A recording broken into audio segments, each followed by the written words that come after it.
Hello. The year is nearly, thank fuck, nearly almost over. And to help see you right through to the end of it is the regular team. It's me, Rick, along with Alex and Paula. And as always, we're going to tell you about what we've beaten, retired, played. And this week, we're going to be talking Game Pass and all things games as a service. And we've got a question from the community about PC exclusives. Mm-hmm. As well as finishing off with your favourite podcast-based game show. Say it with me. How long to beat the game? That wasn't that bad. I'll take that. So let's jump right in. And in terms of what we've beaten, why don't you start, Alex? Because you've only got the one. Yes, I have beaten Picross 4. and not Picross. Yeah, this one is not Picross. This one is just Picross. God, man, I sunk a lot of time into this game. Like, I was calculating all my time in it the other day just to see, because, you know, the nice thing with the Switch is that you can put the parental controls on, and so it'll let you actually see how long you've played a game. And, like, it's not perfectly accurate because they mostly round up by, like, 5 minutes. But I spent 18 hours playing this game, and I'm like, oh, damn. Which is, I guess, below the average. But I'm pretty quick at Picross now. So, like, I didn't beat... It has 4 modes, and so I just counted the first mode, which is, like, the normal Picross. And then there's one called Clip Picross, where you're, like, making, like, a big picture with it. And so I beat those 2. They have a thing in this called Mega Picross, which is just, like, ginormous, and, like, maybe one day I'll try it. But they also have a color Picross version, and I tried the color version. It's a whole other kind of puzzle, and I was just like, I don't want to learn this. I'm done. I was just like, I like Picross. I don't want to mess around with colors. So yeah, that's all I beat. It's Picross. If you like Picross, it's great.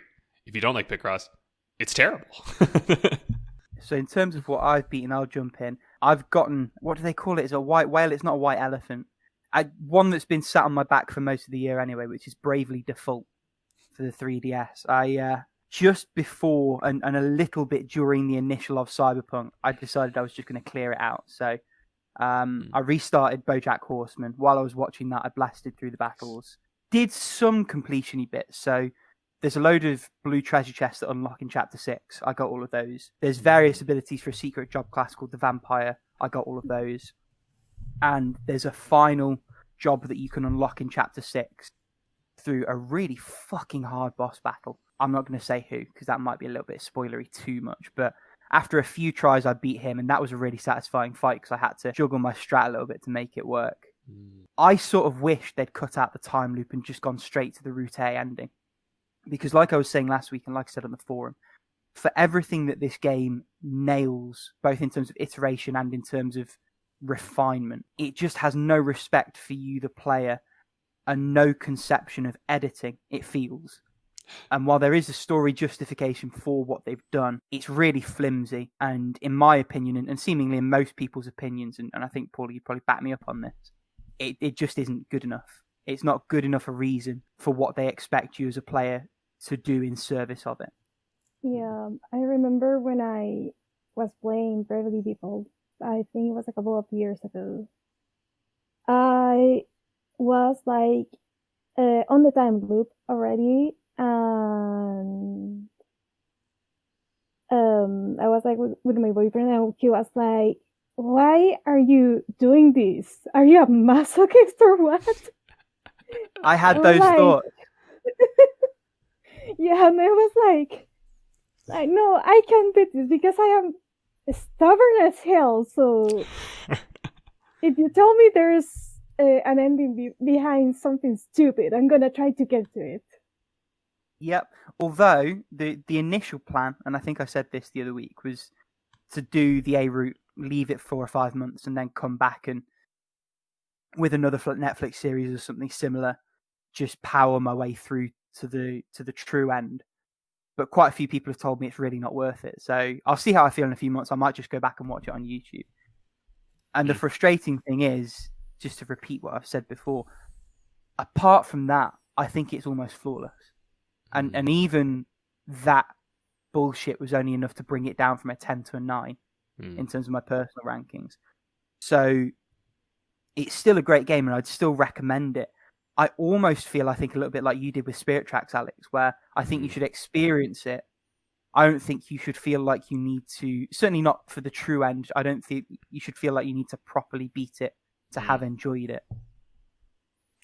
But it was a nice 60 hours, at least 15 hours too long, but it was nice, even in the grindy bits, because the combat is excellent. The other game I've beaten, and this was a fun one with friends of the podcast, Uvet and Dragon, we had a little playthrough of a cooperative virtual novel called Monster Prom. Nice. And it's really simple. You play as monsters at high school who have to try and get a prom date. And there's stat checks and dice rolls and dialogue choices. It's not especially deep because it's designed to replay through multiple times with multiple people. A playthrough can take anywhere from like 60 to 90 minutes. But the joy in it really is the writing. It's really excellently written. We were giggling the whole way through. And it's an excellent time. Not sure I'd recommend it if you don't have a friend to play it with. I did do a solo run on my own just out of sheer curiosity after we'd played. And it was fine.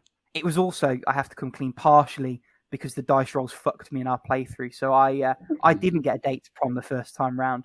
And my ego couldn't let that slide. So I had to go back and get a fucking date.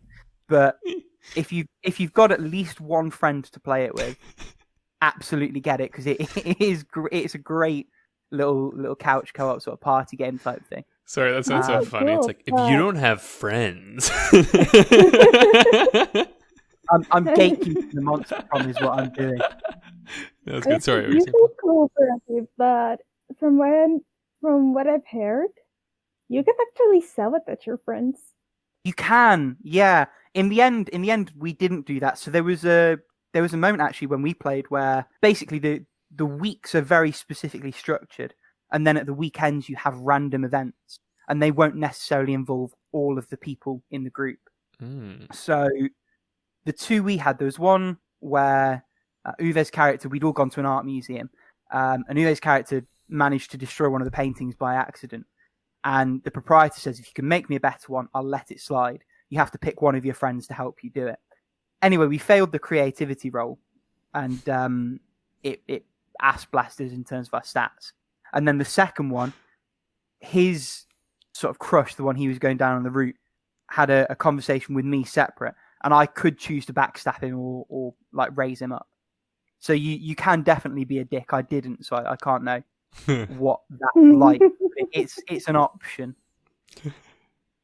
And it's cheap as well. It's only like £7 or £8. I think I got it for £3 in the sale. They quite like taking 69% promotions. So that took you a second. I can tell we're recording early morning for you. Yeah, this is early morning, Alex. It's like I have to process. The joke goes in, it takes a second, and then it happens. Why don't you have a nap, Paula? Why don't you tell us what you've eaten? Okay, so I kind of needed like a little break from narrative games, like and stuff. So I went with a little puzzle game called Snakebird. That is a really weird yet interesting puzzle game. Like you have this little. They're called snakebirds because they kind of move like, think of the game Snake, that they eat and they get bigger, but when they move, their body like stays like in the same path, I guess. Yeah, they're not affected by gravity, are they? I feel like I've played this game very briefly before. Yeah, they are not affected by gravity unless they aren't like, unless some part of their body isn't like on top of something else. Right. So you pretty much have to bring one or more of these to a little portal thingy to finish the level. Sometimes to even open the portal, you have to eat all the food in the level. Okay. So the puzzle becomes like, okay, you have to reach this place, so you have to arrange your snakebirds in such a way that they actually are able to reach that place. But also you have to get all the fruit, and you have to be careful because you can actually get stuck in something because you ate the fruit in the wrong order or moved the Snakebird like in the wrong order. It does have like an undo feature, so it is not as frustrating to find yourself like in a position you can't go on. It does have a couple of very stupid, difficult levels to the point that it is more frustrating than fun, but they're like few and far between, and you can actually like not do all the puzzles but still get to the credits. The final puzzle, oh my god, who is the psycho who invented that? So yeah, that's Snakebird. I also finished Florence. Sorry, go on.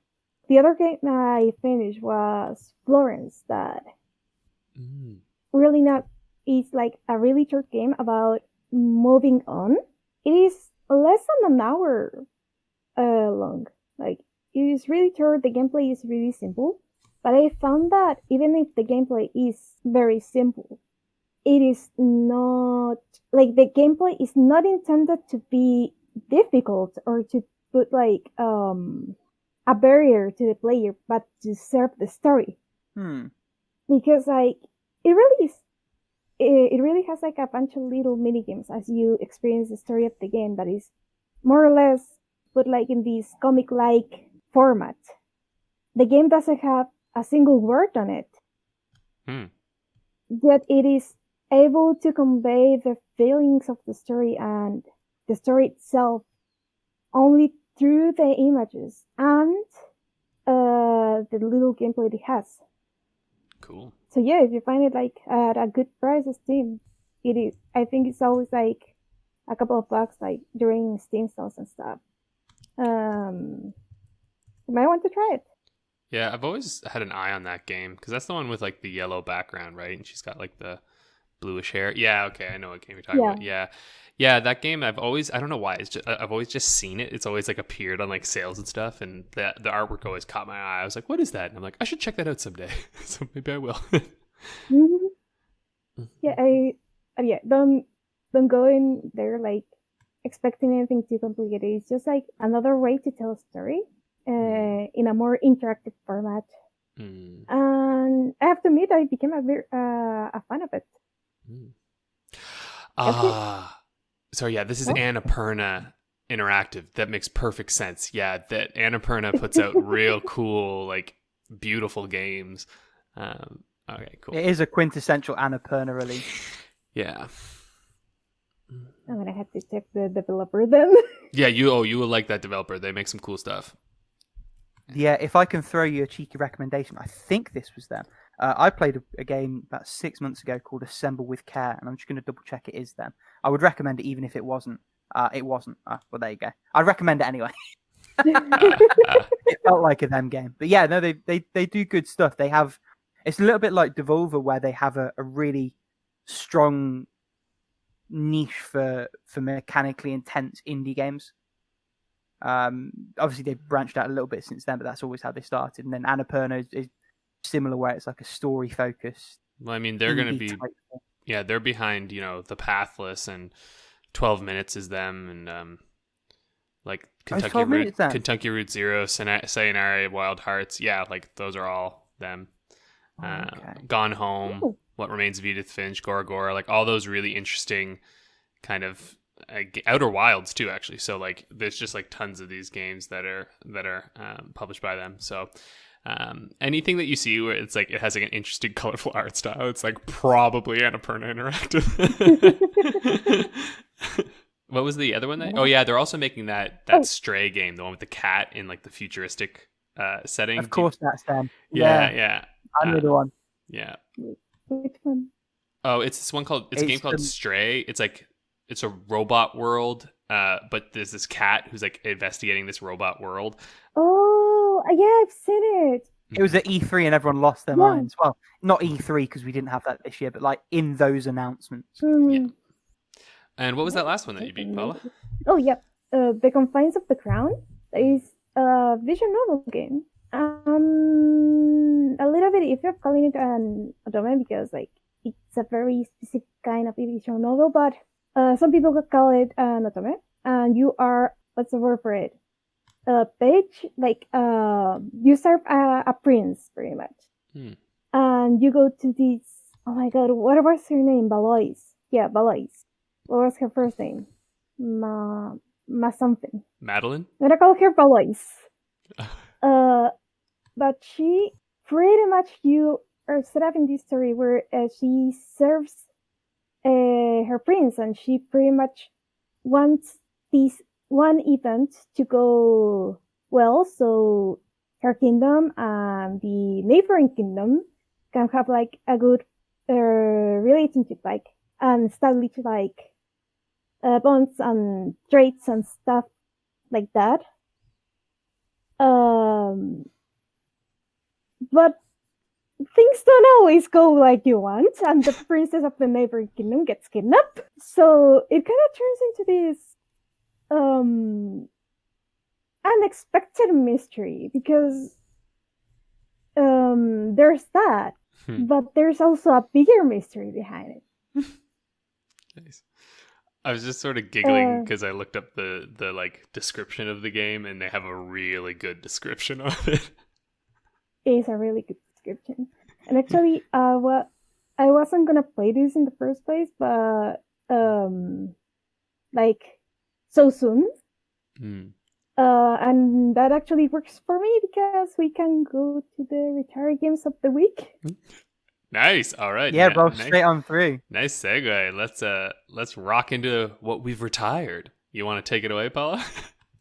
Yeah. Because like I was a little bit disappointed at these two visual novel games that are A Foretold Affair and The World Unknown. Because A Foretold Affair was visual novel about like you are this character that is like a seer. You are allowed to look at your own future, and then you're set into a route based on what future you saw. It was a really interesting concept, but I wasn't really feeling it because like the protagonist was too much of a blank slate. Which like visual novels, you kind of want like a protagonist that has a little bit more personality if you're going to do like a story with it. Because it seemed that there was something going on, but I feel the protagonist wasn't like enough of a character to actually carry the plot. I may be wrong, and there wasn't supposed to be like that big of a plot, but that was like, I felt that something was amiss because the other characters were actually pretty interesting, but I wasn't really feeling it for them. The World Unknown, this one, like the TV artwork that it had was really charming, but there are some things that are more important, like on a visual novel, because yeah, like since you're like constantly interacting, like for example with the UI and the scene at hand, you actually want the UI, the general look of the game to be rather pleasing, because otherwise it gets old really fast. And for example, some of the backgrounds of the game were really decent, but there was like one special background that was really jarring, and I was like, okay, I know this seems shallow, but the writing is all over the place for a couple of characters. And I was like, okay, I guess I've been spoiled by the bigger otome games out there. I'm sorry for this one, but I had to retire, and then I found the other game that I actually completed like in 2 or 3 days, because the Confines of the Crown is like 8 hours long. No, 10 hours long, 100%. Damn. I'm looking at it now. The UI doesn't even look that bad. It just looks very plain. But then I suppose it's more UX if you're interacting with it, if it doesn't quite work right. Yeah, like I'm usually okay with, for example, a plain UI if the rest of the visual novel makes up for it. But I guess I've been spoiled like especially like by the last game, Confines and the Fury, that they had like these really thematic menus screens. Like you in Confines, you literally have like the extras that when you went to characters extra stuff, you actually see their like the menu of their favorite food or stuff like that. In PS4, you have like vinyls for the music. So it would feel sterile by comparison. I see what you're saying. Yeah, it's kind of a shame because like I actually play some indie visual novels that are pretty good. Actually, like Cinderella Phenomenon. It is free and it is fantastic. Like even the art, the UI, everything, and the music is so pretty, and it is completely free. And you can actually like buy the art book to support the developer. Right. The Doki Doki model, yeah. Actually, Fantasy is coming soon because they announced that it will come out on November 23rd. Wink, wink. But that aside, like, I like seeing indie developers tackle the visual novel genre, especially if they are doing like otome that is super niche. So it's a little bit sad when stuff gets a little bit too messy to actually see their work and effort. That's fair. I don't have much experience in that world, but I know what you mean. Like it's like sometimes you play games that are like just slightly. Actually, it's like Spiders Interactive. This is not the visual novel, but like I don't know, the company Spiders. They make like they made like Techno or whatever, and they make Greedfall. Yeah, they make the AA ones. Yeah, and like I actually think they're really fun and nice. It's just that like I can't finish them because the reality is like what you're saying, Paul. It's like they feel so close to what the like AAA or like more polished games feel like, but it's just those little things that you're like, you're missing like this key quality of life thing, or like this element is not there, and it just like it makes it tough. I have more like appreciation for them because I'm like, oh, it's so cool that you're trying to do this thing that these other big companies do, but then you just have that moment where you're like, but it's really hard to enjoy this because you can't quite get there. I love that fucking backhander. It's so good that you're trying. If anyone's played Greedfall, I've played like a lot of that game actually. I got through like maybe almost halfway through it, and I was like, I can't. I recommend people try it. Like, respect to that company. I'm glad I gave them money, but it's like, ugh. Man, it is just the classic Alex Spirit Tracks recommendation. So I'll give it a go. Don't like actually properly play it. Yeah, don't play the whole thing. Just try it. See if you like it. It has cool ideas, and it's a dark story. Greedfall's kind of fucky with where it goes. It is very. Oh yeah, man! It deals with colonialism, and it goes there. So like, it's good shit. Yeah, that's what that game is about. All right, so Rick, why don't you tell us, what did you retire? Yeah, short and sweet. I just retired Fez. So pretty much what we were saying last week. It just felt a bit thin to me. Obviously, there's something cool in there. I think if you're willing to engage with the whole cipher language that the developer's written within the world and pour over the maps and all that bullshit, you probably get more out of it than I did. What I got was a platformer with a dead map, kind of weird level design, and a cool but relatively flimsy sort of rotate the world mechanic. And there's definitely a good game there. I just wasn't inclined to try and find it because I've got other stuff that's going on. Cyberpunk is occupying more and more of my life, and I'll use that as a segue in 2 seconds to get straight into what we're playing. Well, I still have to talk about when I've retired. Oh, let's not jump the gun here, Rick.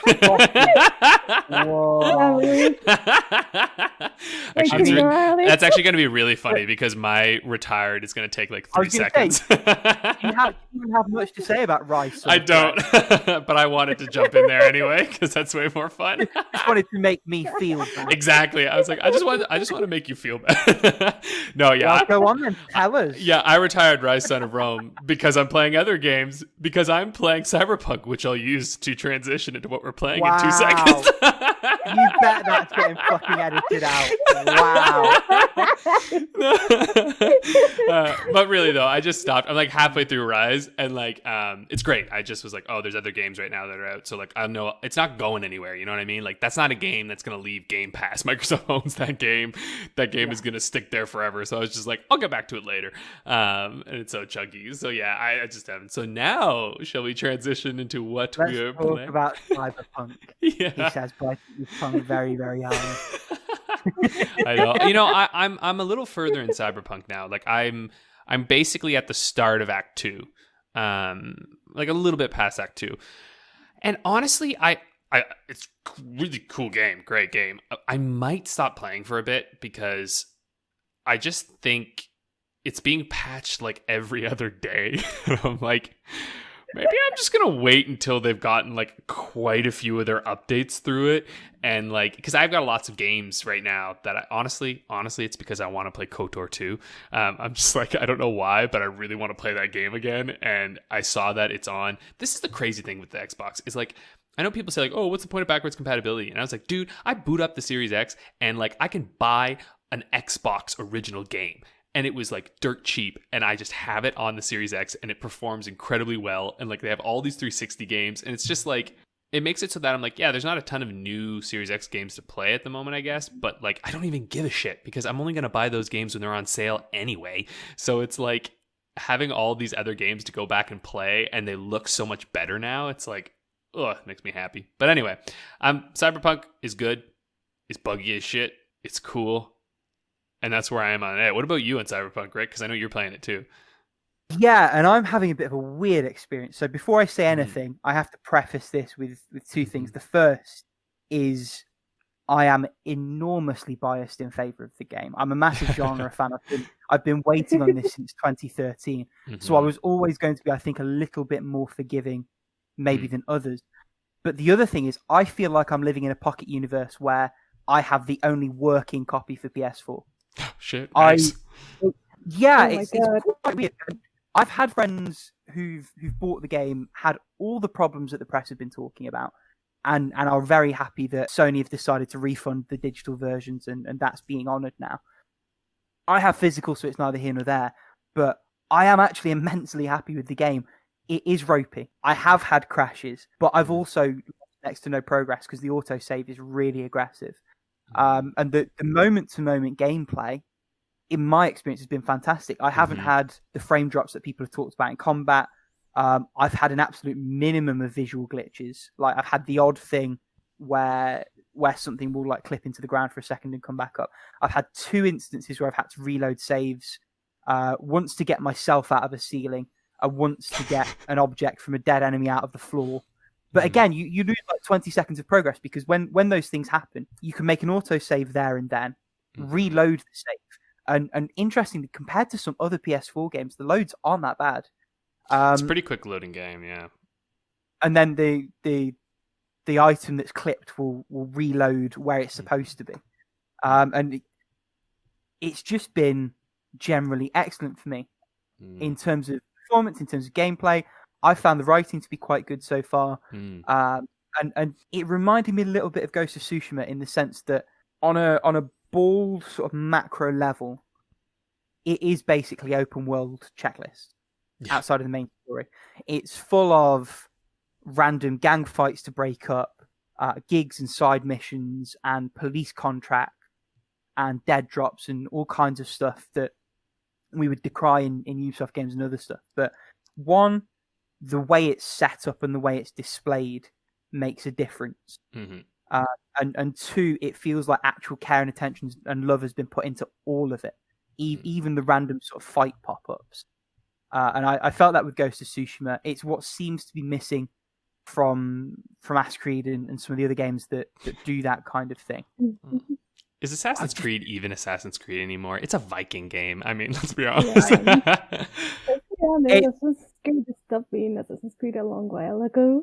It's Ubisoft template TM. It's that thing. But that's sort of my point. Like Cyberpunk does that, but does it how it ought to be done and in a way that actually is engaging from a player. I've barely touched the story. I've got 30 hours in the game, and I've just finished Act 1, and I've done the slightest bit of progress in Act 2. So wait, you just finished Act 1? Yeah. So I for context, like I've done the mission where you get Johnny. That's not a spoiler. They've talked about that in all the pre-release.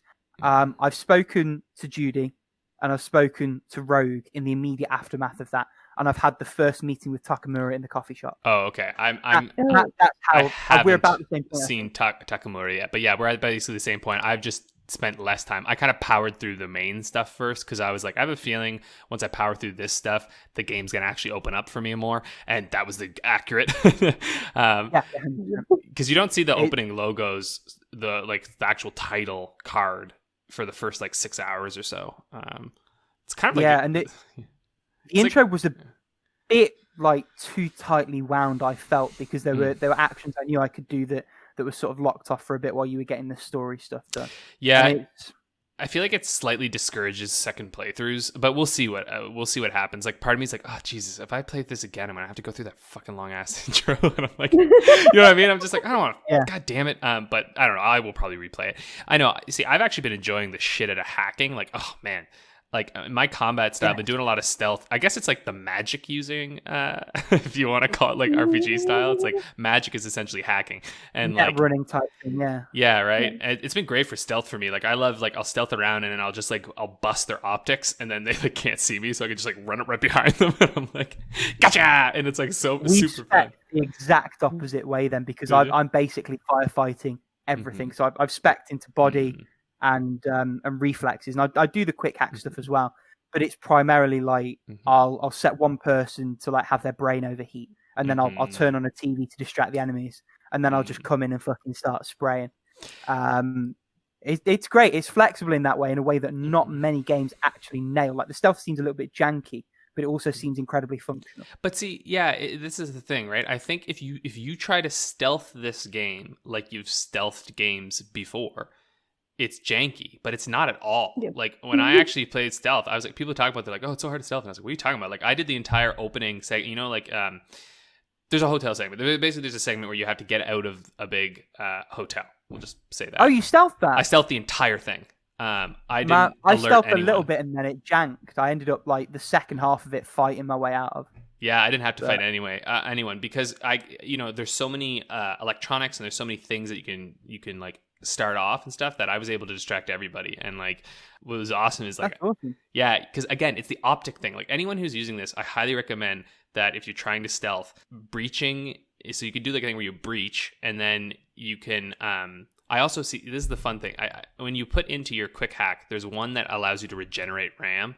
This is going to sound super niche, but anyway, when you regenerate RAM, it lets you quick hack all the time when you're playing instead of having to wait till a scenario's over. Yeah, so again, the optics thing is amazing because if you reset someone's optics, they can't see anymore, right? And so you can you can literally go right in front of them, then just on their back, and you can stealth them. And so it's just that's the way that you get around being spotted and stuff. And so even when they start to spot me, I'll be like, boop, and they're just fuck.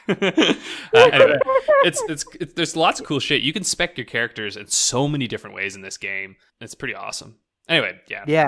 Cyberpunk. Two quick things before we move on from Cyberpunk. First, if you haven't done it yet, there's a mission right near the top of Watson with a couple of monks, and it gives you a rare weapon called Fenrir. It's like an SMG with burn effect. Cannot recommend it highly enough. It slaps. Nice. And second, the other thing that slaps is the music. The soundtrack, I feel like they genuinely nailed all the car radios, all of the music that they've sort of brought up in pre-release. The audio design is just excellent. Go on. I want to say something about the soundtrack because I am not playing the game and just letting my boyfriend play it. Without going into too much detail, there was this one side mission because he's doing a lot of side missions in this game. But one in particular stuck out to me because there is a section where the same song keeps playing over and over through the entirety of the braindance thingy. Mm-hmm. And the music in the background doesn't change at all. But what I found really wild is how your perception of the music can change if what you're watching changes. I have to give props to the game, but even if it can be like a baggy mess at times, to the point that you have to load a save file because a character like that was supposed to follow you isn't following you. The general like art and music direction has been done like in such a way that it really sucks you in, especially like in these side missions thing. Because like as an open world game, I think like Cyberpunk isn't much of an open world game because besides the side missions and the messy police system, there doesn't seem to be like much to do. But there's a lot to do.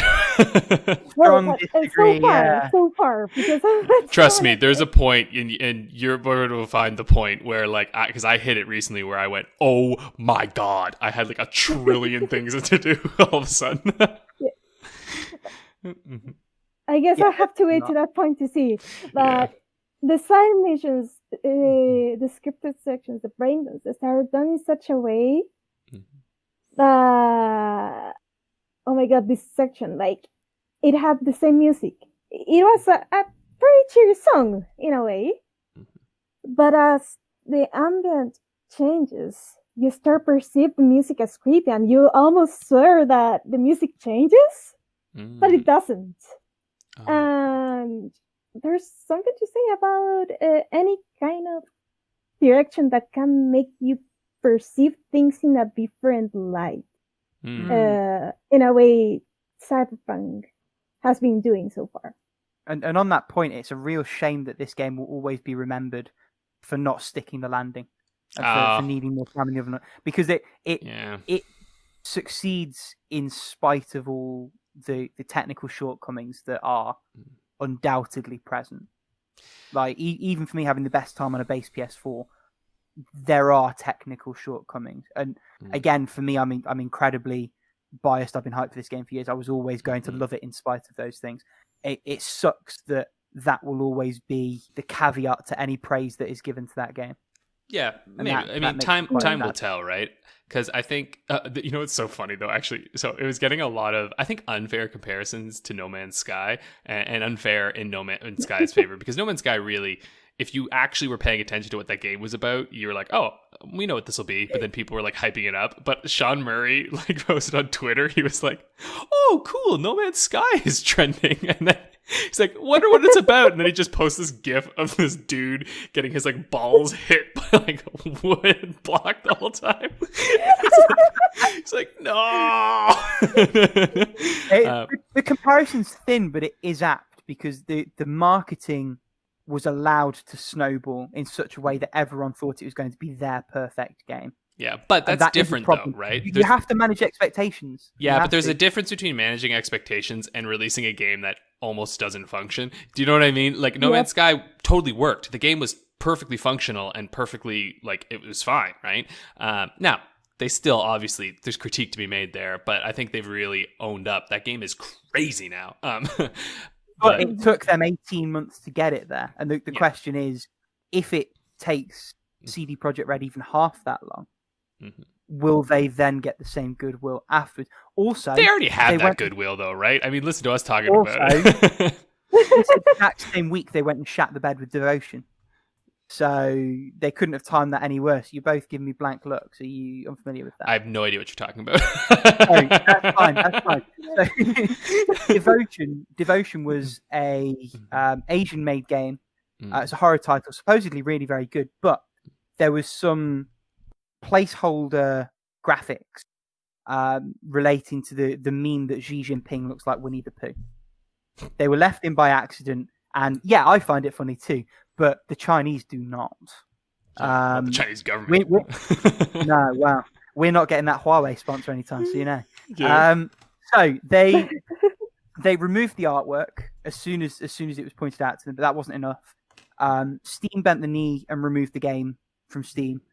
It's not available legally anywhere in the West. And GOG, in the space of 3 hours, announced that they would and then actually would no longer be releasing it to their storefront GOG. Yeah, they probably had Chinese pressure go like, "Oh, you are going to release?" And they're like, "No, never mind." The official message read, "Thanks to many messages from gamers, helpfully omitting the word Chinese before gamers."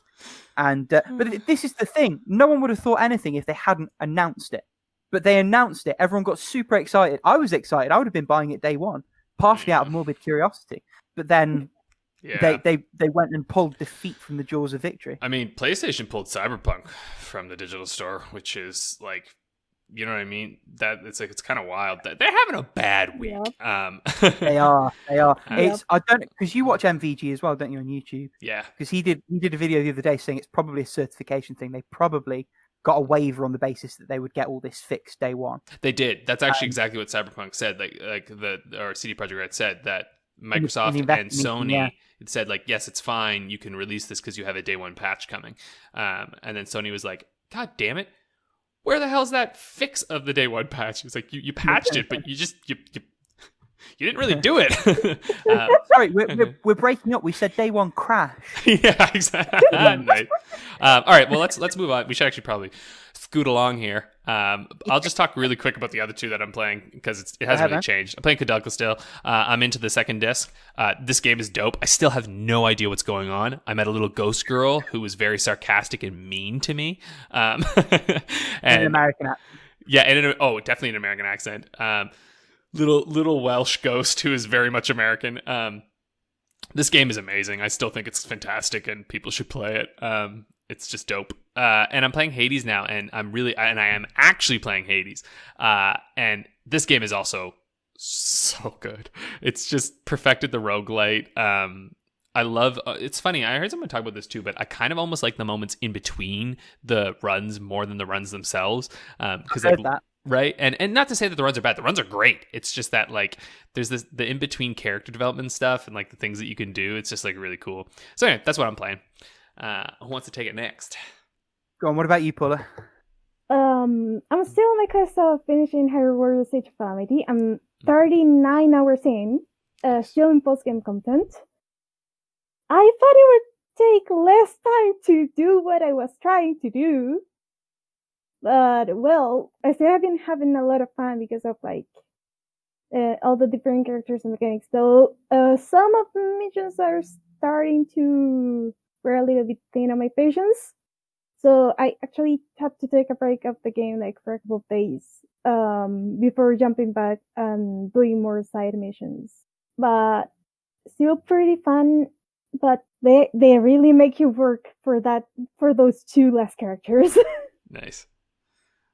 Then is Code Realize Surogane no Kiseki, or Code Realize Silver Miracles, or Wintertime Miracles as it is known in the West. Playing the Japanese Switch version because I thought it would be like a great idea to try to learn some kanji in context. Sorry. And I'm barely past the menu screen. Ha! It's hard. Listen, yeah. Yeah. What is that? Is it a fan disc or is it like more Code Realize in a fuller sense? It is the second fan disc because Code Realize has two fan discs. Of course it does. Of course it does. So the first one is Future Presence that includes like 5 after stories. Like a little side story that it's supposed to be like before the routes split on the first game that adds like a new character and a new little plot that is actually pretty fun. Wintertide Miracles has a lot of content. And it's supposed to be like a Christmassy game because like it has like what if scenarios like as a Christmas special kind of thing. It has another little side story that's supposed to go like after the split in the main game. I found this actually like pretty good. The 2 after stories of the 2 additional routes from Future Blessings. And another like slew of side content because it is a lot. And actually the Switch version has like extra content above the original beta version, so I love when you talk about these visual novels because it feels like I'm learning like a whole new game language. I'm just like fan discs. I was like, what does this even mean? I'm just like all these things. It's great. Oh my god! For the real fans, that's Yeah, what it yeah. is. Dope. That sounds cool. Man. And you're playing Night in the Woods, right? Oh, yeah, Night in the Woods. That is the game of the month for December, which I think we're probably gonna talk about like next episode. If any of you are tackling the game, actually, you know what? I think I will. I think I will beat it because it's my week off now, and I was already halfway through that game before. So yes, maybe we will talk about that next week together then. Nice. Actually, it is more than I was expecting because like I just passed like the first 40 or so minutes in the game, and it starts pretty chill, I guess. Mm-hmm. And I didn't know that it had like this fast mini game, which it is awesome. And you're probably gonna know what I'm talking about, but something happened, and I'm like, okay. Yeah. Okay. Yeah. Cool. So yeah, that's where I am right now. Nice. Rick, why don't you blast us through? What are you doing? Okay. I will blast through them. And to be fair, I will be able to because most of my time has been taken up with Cyberpunk. So there's not a lot of movement in most of the other stuff. So Blasphemous, I actually haven't touched at all this week. I do need to get back to that because I do like that game. I've played a little bit of Fall Guys because the Season 3 content drops just happened. And mostly positive, actually. I really liked the Season 2 content, but it was very thin in terms of what it added. There wasn't really a lot there. And there's a really, really weird new final mode. So it's a little bit like, have either of you played any Fall Guys or watched any Fall Guys? Okay. So you know the hexagon final level where it's like 7 or 8 layers of hexagon tiles. Oh yes. My favorite final level. I am the hexagod. Nice. I'm the so they've got. Sorry. You know the spinny one that like spins in 2 different directions. That's my game. That yours. Oh, I'm the champ of that game. I always choke. I always get to like the last 3 or 4, and then I'm watching what they're doing, and I just like take my eye off the spinner, as it were. But the new one they've brought in is, I can't remember exactly what it's called, but it's like hexagon, but instead of like loads of separated single layers, it's 3 layers of ice, one on top of another, with slight sort of time. You've got 3 or 4 seconds on it before it cracks. And I've managed to win my first one of those last night, which was nice. But it's a much meatier drop, and the content's nice. And it's still a great podcast game. Hint, hint. Rabbids Go Home, same as Blasphemous. I haven't touched it, but I am still playing it. Reki, I've still been playing. Still great. I still think it's probably better on mobile for anyone who's listening and wants to give it a go. But it's absolutely playable on PC, and it is still great to dip in and out of for 5 minutes at a time, which, especially since we moved to work from home and have various other things going on that way, there's been sort of a pattern of my playthroughs and my completions where I've had to have always at least one game on the go where I can pick it up for a few minutes and put it down.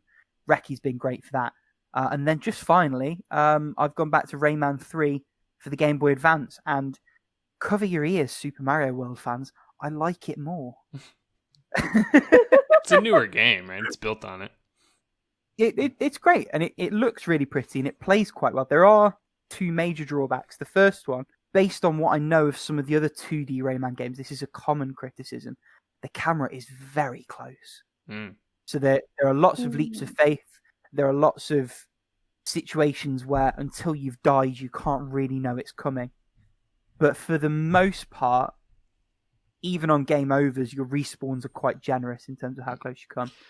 That's also a general Game Boy problem. Like the Game Boy Advance is zoomed in most games. It's just kind of a general issue on that handheld for platformers. Yeah, although some games do mitigate it.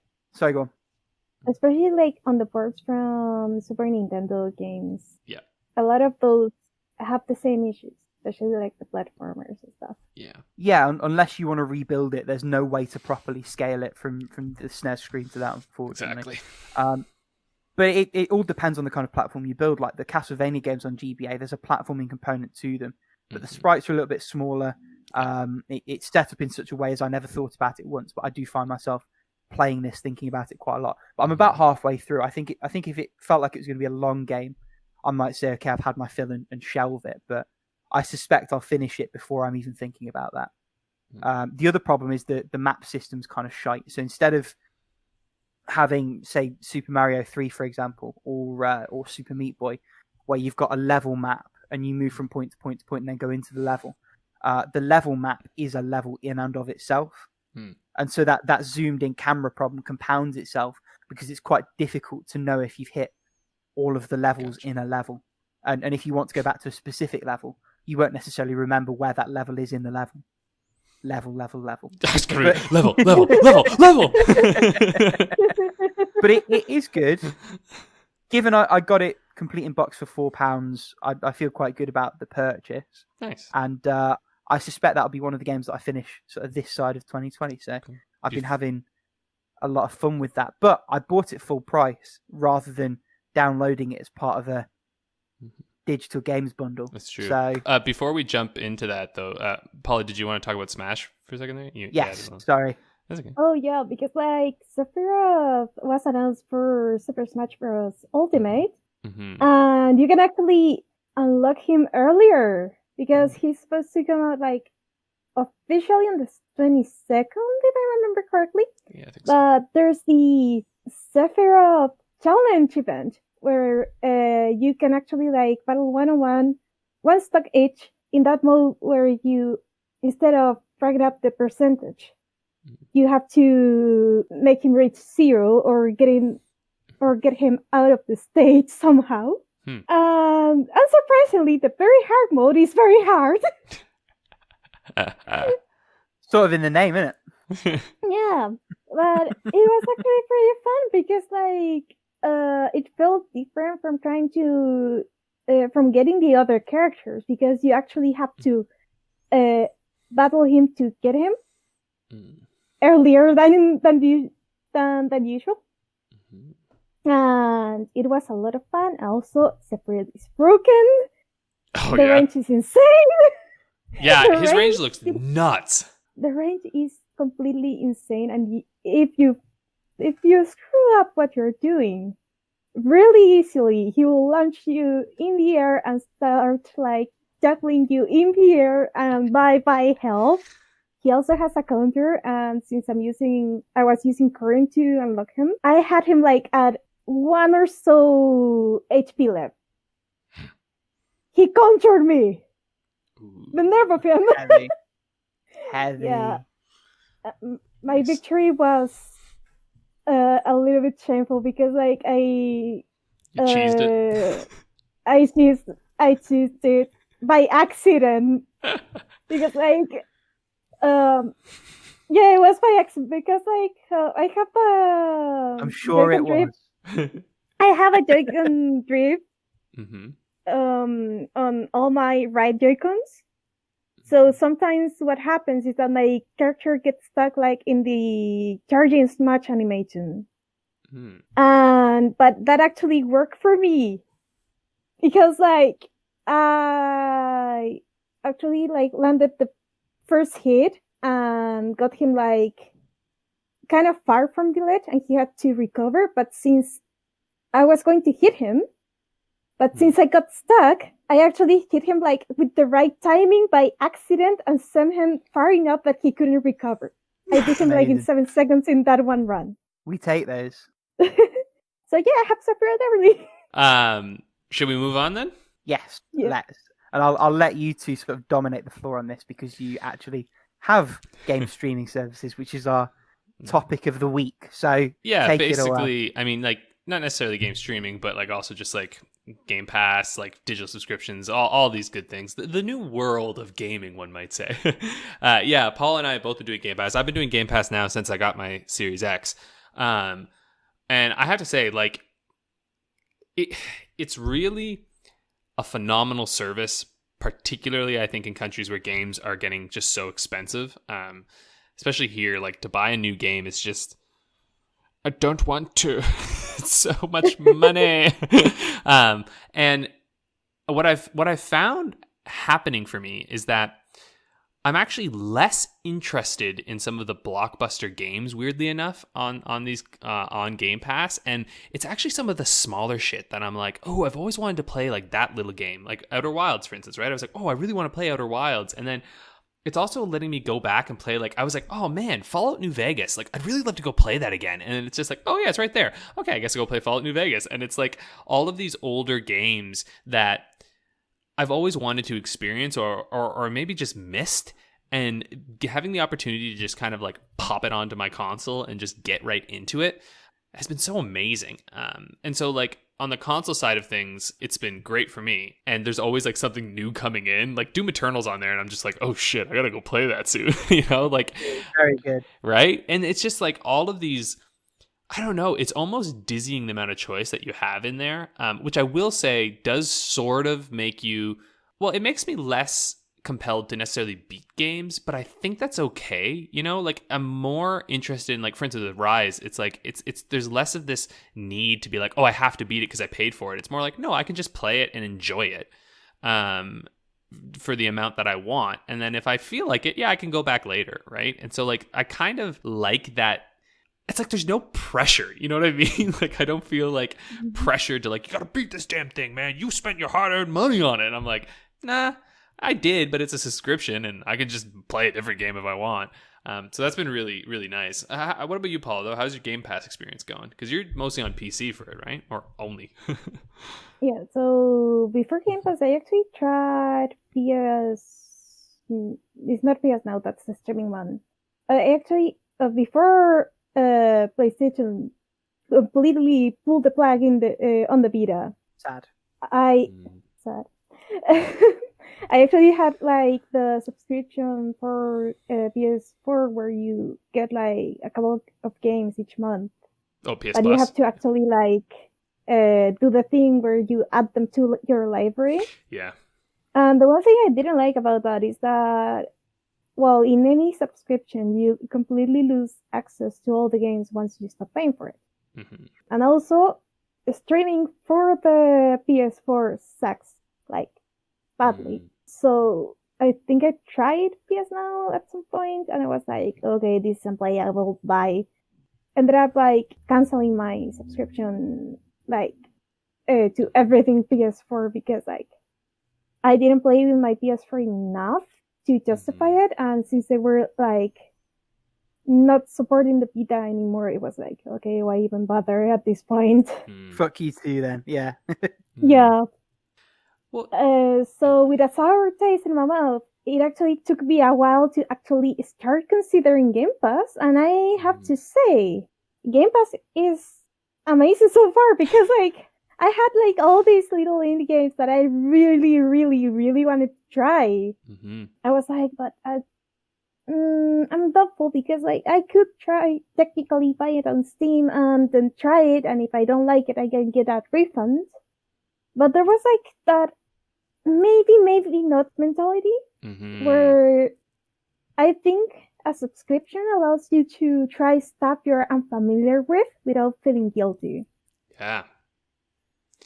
Especially low income countries like where I live and where games are skyrocketing in price because damn you USD, damn you dollar.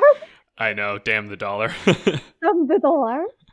So not only games are getting more expensive overall, like 70 USD for like PS5 games, Xbox Series games. Or you can pay this subscription for $15 a month. It's actually cheaper here because like I don't know what Microsoft is doing. I don't know how Microsoft makes money anymore from the gaming thingy. They make a lot of money from Game Pass. Also, right, Game even Pass. if they didn't, Microsoft makes bank off everything else they do. Microsoft actually don't make money from games. It's the same as Google and YouTube. But it's let's not kid ourselves. The profit for happy bonus. Yeah, exactly. They make money off games. Yeah, they make money off games, but like, I guess it is a very smart strategy because I was like, okay, let's see how much is Game Pass now. And it was like 500 CLP. That is less than $1 a month for the first month. But also it was like, hey, you can pay $1 for Ultimate, and we give you 2 extra months for free. And see, that is unique down there. Yeah. That's the smart thing, though, right? They're trying to get into countries, I think, where they know that gaming is a lot of money, right? And it's intense. Yeah. But they also know that everyone wants to fucking game, right? Like, you know what I mean? It doesn't matter where you live. Like, most people want a game. And so, like, getting in and being like, here's an affordable way for you to do it is, like, smart shit. This is why I like this, because obviously with all of these things, you know, it benefits Microsoft in some way. But what's nice is that this is one of those policies where it has, I think, like equal benefits for gamers and for the company, right? So it's like one of those situations where, I know, Rick, you're shaking, but hear me out. Yeah, I'm shaking my hand on camera, but I'll hold my phone for now. Yeah, because the reality with this is that not only is this excellent for like the consumer, because we're like, oh, look, we're able to actually play these games, and like it's fun, and it's like similar to Netflix, right? And in a way where Netflix is like, oh, you can get it if it leaves Netflix, you can still get it, right? Like there's that thing of where it's like, I know how to get this. Same with sort of Game Pass. It's like you can get the game on Game Pass and you can play it, and if it does leave Game Pass eventually, well, it's not like it vanishes into thin air and it's gone forever. It's like, no, that game still exists, and you can still go get it if you want it.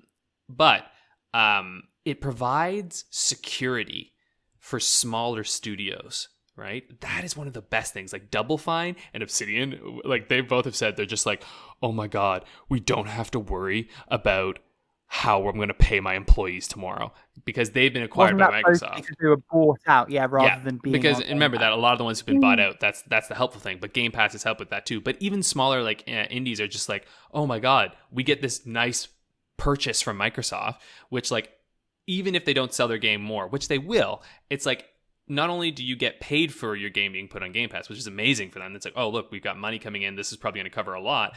But you've also likely just put your game into the path of so many more gamers, in the sense that, like you've mentioned too, Paula, where it's like, oh, maybe I'll just go try that indie game, because why not, right? It's like, why not? And then suddenly people who maybe have been like, I don't think I want to take try that. I think Carrion is actually a good example of this sort of Metroidvania game that released on Game Pass, and a lot of people ended up playing it, and it got quite a bit of attention. And it's like, again, a game that probably would have done okay without, but has maybe received a bolster. But of course, it's hard to know, because there's no like this. It's mostly just like intuiting and like sort of thinking like maybe this is possible, because obviously there's no like hard data on this of like a game releases a Game Pass, does it get more play. So anyway, but Rick, why don't you tell us why you think Game Pass is a bad idea? Well, let me talk about all the positives before I start raining on everyone's parade. So I don't think about it that way, but I do have PS Plus, partially because I play Call of Duty with friends, so you just sort of have to have the online component. Yeah. Ditto Fall Guys, ditto a few other things. One of the big benefits of the games you do get through that versus Game Pass is they're not going anywhere. As long as you have your subscription, those games you get will always be available to you. Yeah. Which is a key distinction, and I'll come back to that later, I suppose. No argument from my front that Game Pass is a stupid good value proposition, even at the price that we pay in the West versus in sort of Central South America, as you say, other places where gaming is otherwise prohibitively expensive.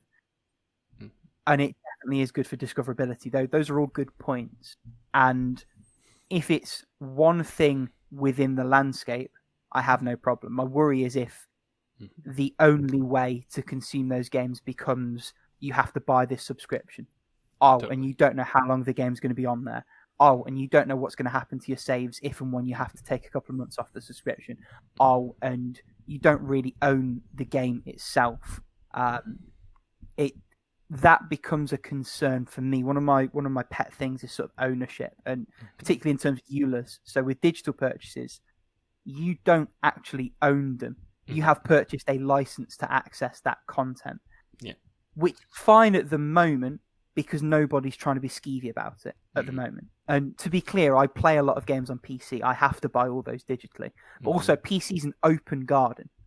And most of the things that I buy digitally, if there were to be a problem, I could still play. You know, I could still make them work. All the saves are downloaded externally. I can back those up myself. All these things, sort of the securities and fail safes and fallbacks that you don't have in a closed garden like Sony's or Microsoft. But on PS4, on handhelds and everything else, I buy almost exclusively physically. Because apart from anything else, you know, if you're the kind of person where once you've played a game, if you're not bothered about it anymore, you sell it, that value proposition changes all of a sudden. If you're the kind of person like me who buys most games sort of 6 to 12 months after release for peanuts, again, that value proposition isn't necessarily as strong as it once was. And again, I appreciate that I live in England. My situation is different to some other people in different parts of the globe.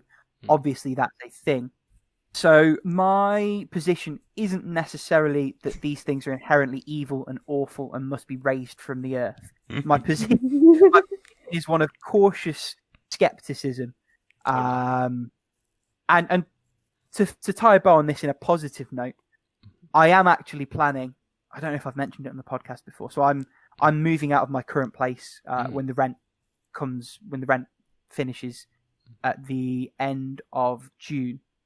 By that point, I'll have some money saved up. Hopefully, the scalpers will have given up and gone home, and some of the components will actually be buyable again. And I'm planning to build a rig. And one of the things I'm planning to do once I've done that, because I've never owned an Xbox piece of hardware. I was on PS2, then I was on Wii, then I came very late to the PS3 and PS4 party. Right. So my gaming has always either been handheld, and that's not an Xbox thing, or the other platforms. So I am contemplating, once a rig is together, buying 2 or 3 months of Game Pass and just setting aside some time to raise through all the games, particularly Microsoft exclusives, and then see what time I've got left. But all the things I haven't. And from that perspective, as someone who isn't especially bothered about that ecosystem, who's willing to blaze it for a short period of time, that would be, I'm not sure how it's priced here, but sort of between £35 and £50 for all those games for a 3-month period. Again, you can't shake a stick at that. That's very good. Plus, you'll probably be able to get a free month deal. Like almost all Game Pass, it's like the first month is $1 kind of thing. I'll be able to blag an introductory thing and remember to cancel it. I'm terrible for that. I always do it like where they're giving you, because this is another thing with subscription services, and this isn't exclusive to the game related ones. This is Netflix and Prime and Deliveroo and anything that does a sub-service. Even gyms, most subscriptions are people who bought it and forgot to cancel it. Yeah. They don't use it. Yep. And this is why companies are so keen to throw a free trial or a sweet introductory offer to you, because they know that a significant percentage of you will just keep on paying. We'll forget about it and keep on paying. Set a calendar reminder. Yeah. Every time I have calendar reminders for every subscription that I have. Whenever I do it, I go, when's the renew date? And I pop it in there, and it's like cancel. And so I never get caught. I cancel every time. And then what always happens too is, especially new like streaming services, they go, oh, would you like another month for free? And I'm like, I would. I just keep and then I set the renew date again. I think Shudder gave me 3 full, like Shudder had like a 3-month or something free. It's like the horror streaming thing free, and then I think they gave me 3 like extra free months 3 times because I kept so like I had an extra 3 months in total because I kept going off, and they were like, please come back, and I went sure, and then I would do it again. They go, please come back. I was like, sure, and I was like that until I was like, I'm done, you know. But I think so I know what you're saying, and like I agree, like if it becomes just that, for sure. But I actually don't think we have to worry too much about that yet, because like when you look at the Netflix world, it's like Netflix has got this big sort of, I would say, a monopoly in a lot of ways. But then also, look at what happens, right? Disney Plus, for example. Holy hell. The amount of, like, personally for me, Star Wars content coming out of that, I'm just like, dope. And the fact that, like, these streaming things, it's like so many of them can be shared now, right, between people. So it's like, I don't actually pay much anymore. I pay way less than my parents ever paid for, like, cable or satellite, you know? And so... and then there's also, you can still just buy discs, or you can download TV shows, you know what I mean? And so like I feel like with gaming, it's a concern for sure, and like keep an eye on it. But I also just don't think we're ever really going to fully move away from physical or from the ability to buy games in other formats, just because I'd you have be publishers. surprised if they don't try and move away from physical sooner rather than later, because physical is more expensive for the platform. They get less from it from the off. Yeah, it's and just you've got the second-hand market, There's- and that's part of a wider concern. yeah, but there's just They- too many they- places where you can't reasonably go digital only. There's just too many regions that you can't. Yeah, I know, Yeah. but again, you're saying but yet is a long way off. And I mean, I think we had this conversation 10 years ago, even, where people thought like digital is the only way of the future, and it's like I feel like it just keeps getting pushed off and off and off. I do agree with you. I think we're gonna hit a future where there will be less physical releases and they'll be much smaller. But I think we're still a fair ways off until storage becomes significantly cheaper and significantly bigger. I think we're still a far ways away from that. Plus, gamers love collecting shit, you know. Look at it now. There's been a resurgence of indie games and like games receiving physical releases because people just want it so bad. Paula, what were you gonna say? Oh yeah, I don't really think like physical is going away like anytime soon, especially because like there's entire countries that they don't really have like good internet. Yeah. So like purely streaming your game from a cloud, that ain't gonna happen anytime soon. Like This is my prediction. games as a service. Like you can download you can actually download them to your disk. That is like something I can see like getting on as time goes on and games get more expensive. As you say, like some indie releases actually get like physical releases because people want them so much and they like collecting stuff. And I am guilty as charged of that too. Yeah. Plus, you also to the point like I will actually like go out of my way to import a game if it doesn't get here like to the source. Yeah. And one more thing that is like in Japan, especially like visual novels and otome games, like very particularly, you're gonna find people that have more than one copy of the game. Because the stores have like these exclusive gifts or merch that you can get if you buy their game in their stores. And people love that. And I've seen some and they are crazy. Like, I think in the Pio Fiore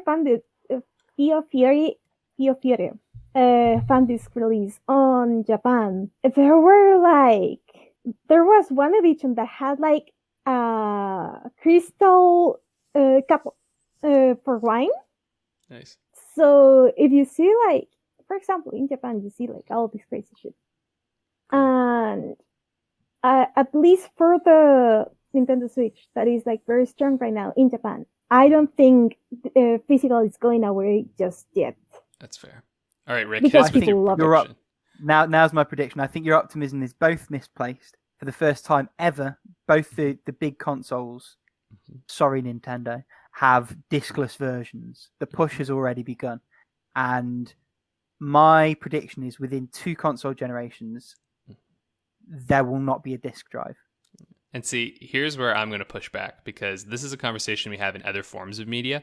The Kindle came out and, they were like, books are going away. Audio went online and people said, aha, no one wants physical anymore. And what do we see? We see a resurgence in vinyl. Vinyl is huge now. People are buying vinyl in crazy stacks. I've got vinyl over in my corner over here. I got books all on my shelves. People were suddenly like, I do like books.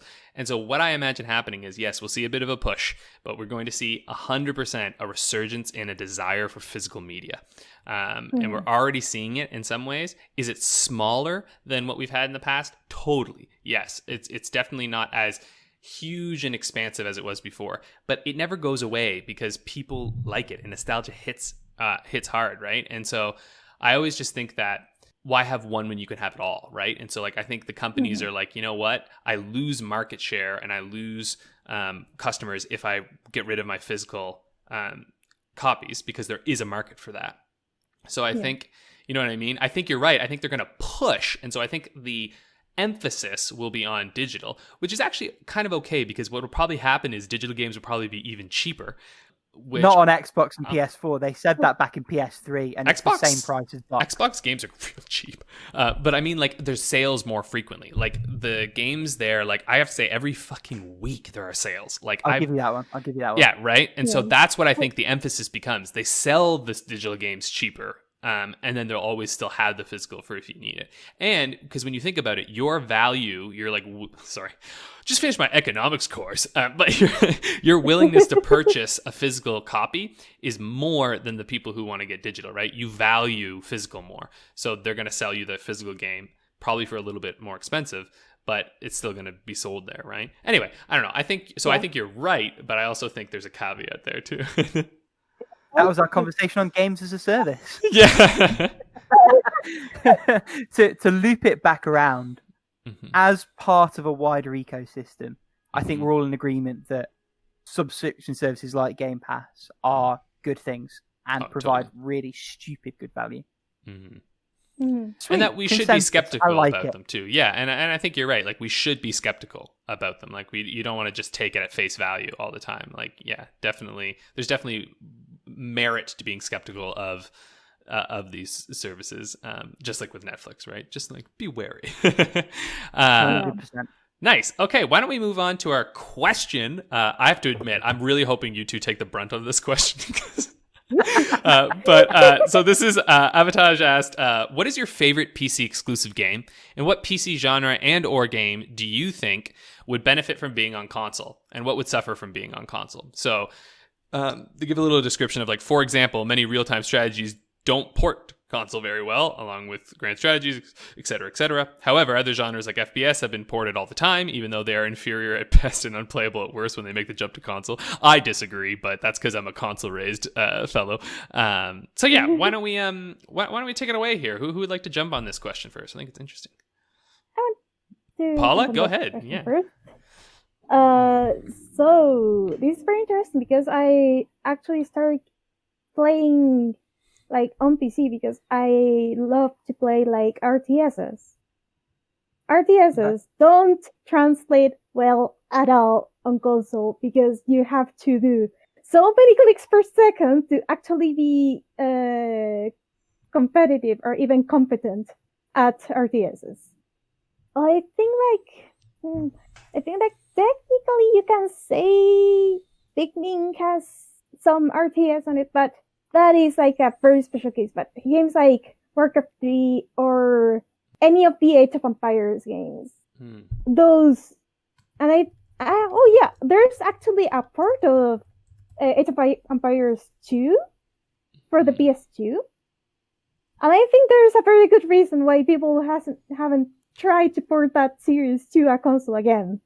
They did port it to the DS, but they wisely chose to make it a turn-based strategy game. Yeah.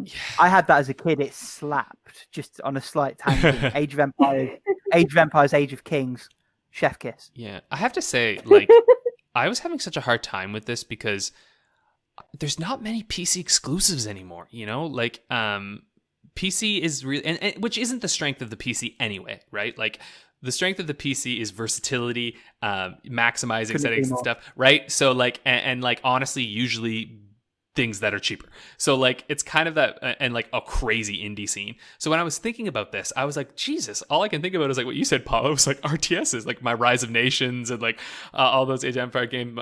Even I used to think Civ couldn't be ported.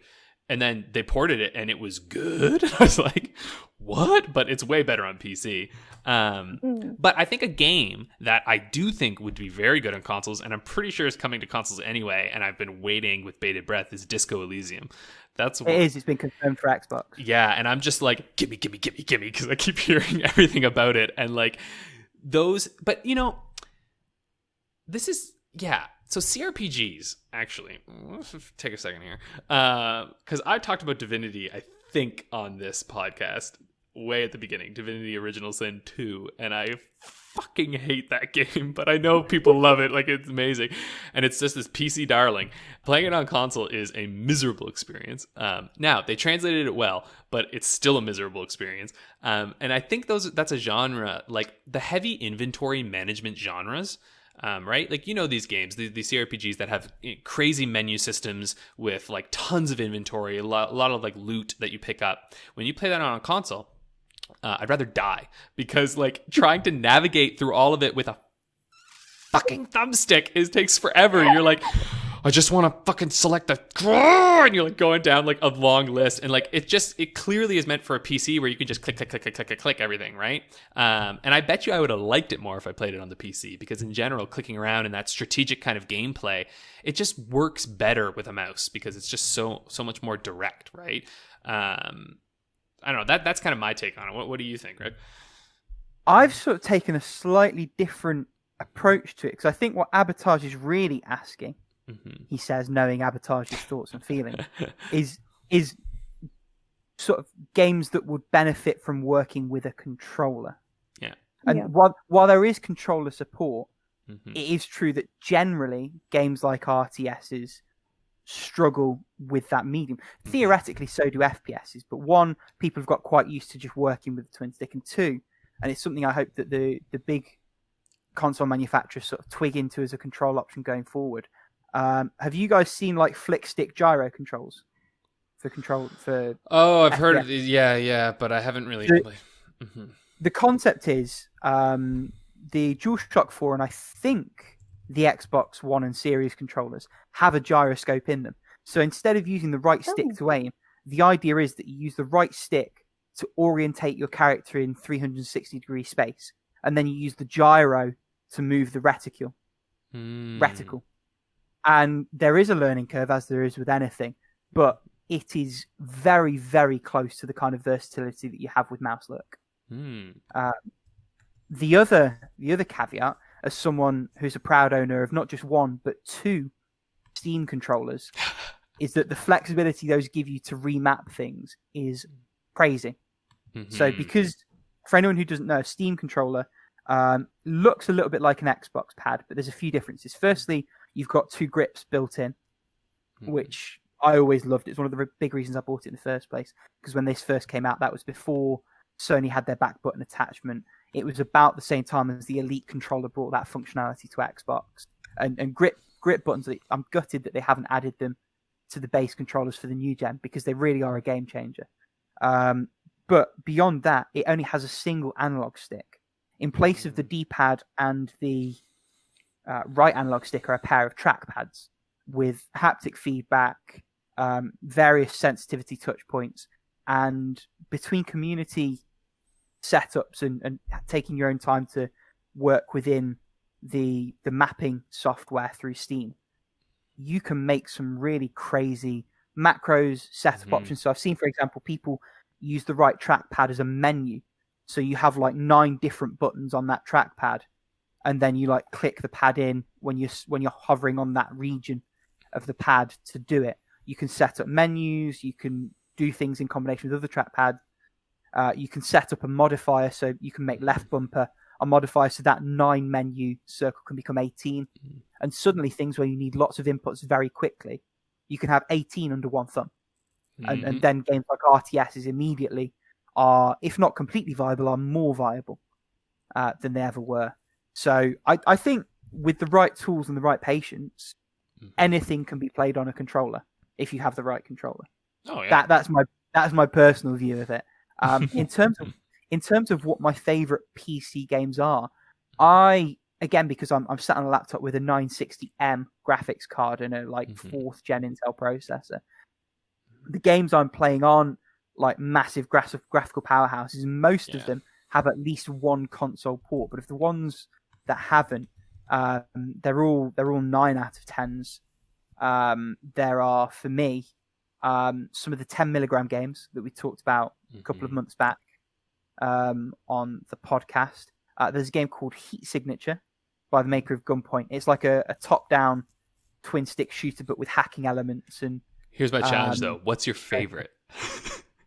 What's my favorite? Heat Signature was something else. Heat Signature is, if I had to pick the one, that would be the one I'd go for. Nice. And I would recommend it to anyone with a PC and who likes that kind of emergent gameplay, because there's a lot of flexibility in its systems, and I suspect from a processing perspective that's maybe why it's not made it to consoles yet. So Yeah. you can teleport, you can throw guns, you can sort of stop time, and because it's set in space, what you can do if you need to get out of a ship quickly, because there's heist missions, for example, where you need to get a part from a ship, you can blow a hole in the hull of the spaceship, let yourself be sucked out into the void, and then fly your spaceship to pick you up after.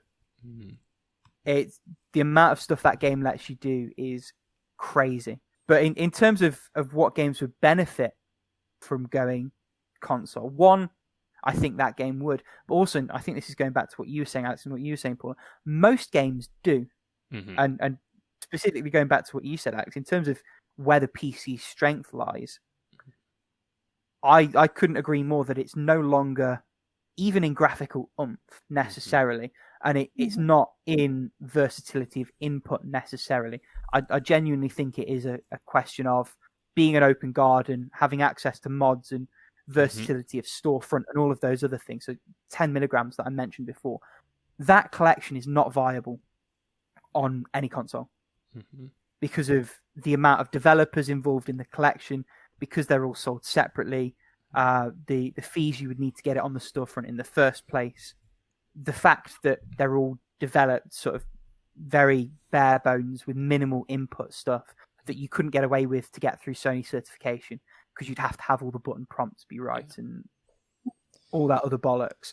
There's great experiences that mainly for economic, but for one logistical reason or another, wouldn't work on consoles, but shouldn't be missed, irrespective. And I think that's where the strength of playing things on PC is as it stands.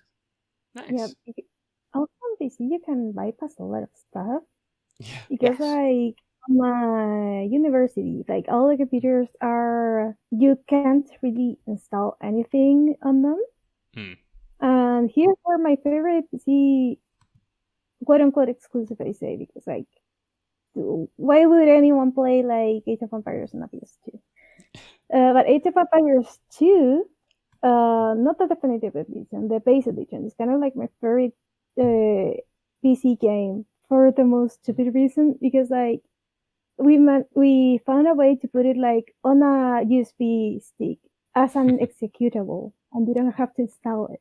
Nice. So what we usually do, like at university, when there's either like not a lot of stuff going on, or when everyone goes like into a strike and there's no classes and we have nothing better to do, we actually just take over the computer room and start playing Age of Empires there.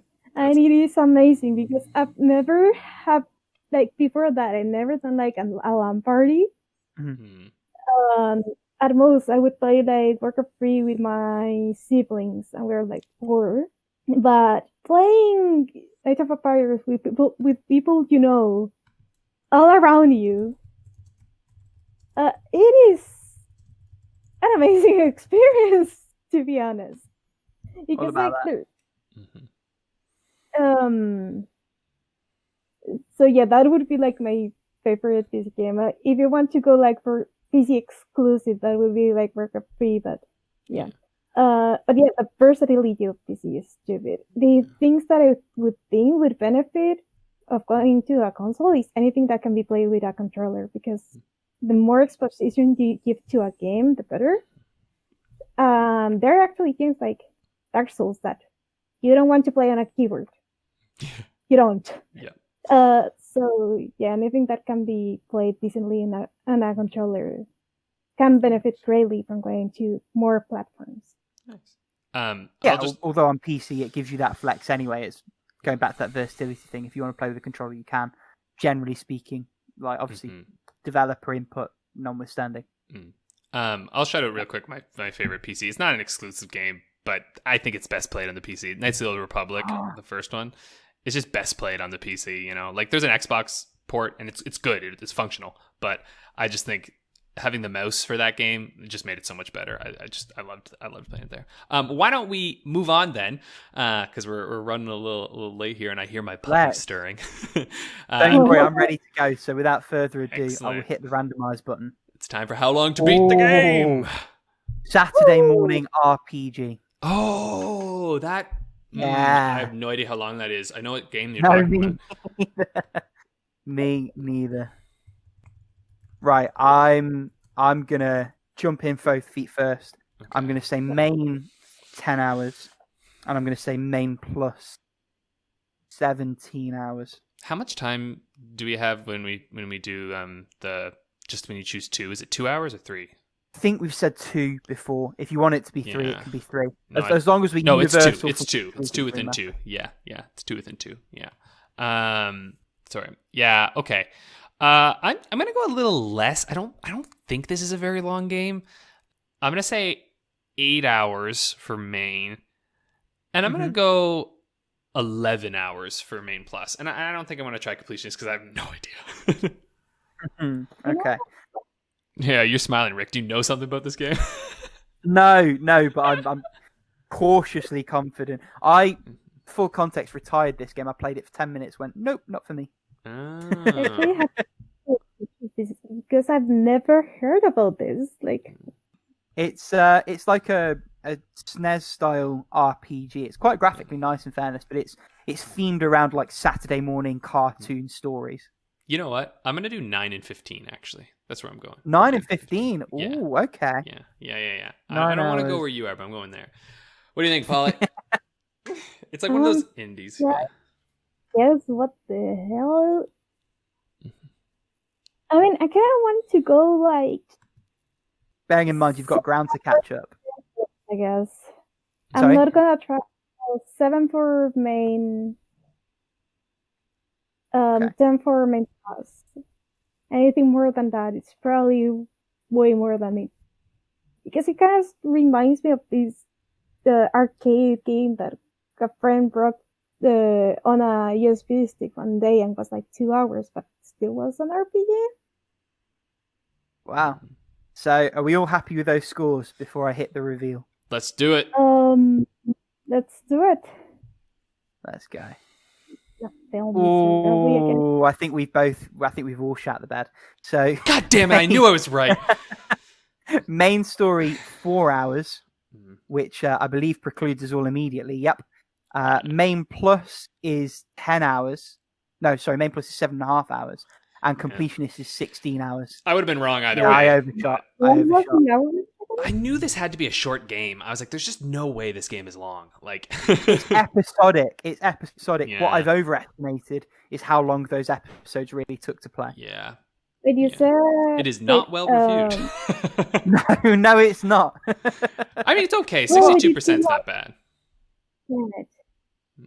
I might. Oh no, I think that's hair. I was going to say I think that dev went on to make good stuff though. Yeah. Well, that leaves our standings at hairbrained. Alex 10, Rick 10, and Paula 3.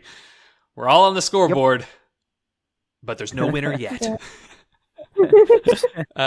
Shall we end it there then, folks? Thank you for listening. Yes, let's. Until next week. See you later.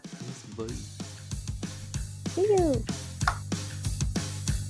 Lovely jubbly.